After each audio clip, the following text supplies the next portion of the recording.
اسی طرح 2014 میں ایک تجربات کے نچوڑ نے یہ ثابت کیا کہ گھبراہٹ کے علاج کے لیے، جس کو انگزائٹی بھی کہتے ہیں اور ڈپریشن جس کو اداسی کہتے ہیں، مراقبہ بہت اہم کردار ادا کر سکتا ہے۔ اس مطالعے میں تقریباً 1300 بالغ لوگوں کے تجربات شامل تھے۔ ایک اور مطالعہ یا اسٹڈی سے پتہ چلا کہ 8 ہفتوں کے دھیان اور سوچ تھراپی کے پروگرام میں شامل لوگوں کی نہ صرف گھبراہٹ میں کمی ہوئی بلکہ ان کی مثبت سوچوں میں اضافہ ہوا اور ان میں زندگی کے مسائل کا مقابلہ کرنے کی صلاحیت یعنی ان کی ریزیلینس میں بھی اضافہ ہوا۔ اسی طرح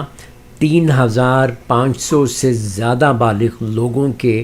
علاج پر مشتمل ایک جائزے سے پتہ چلا کہ مراقبہ یا میڈیٹیشن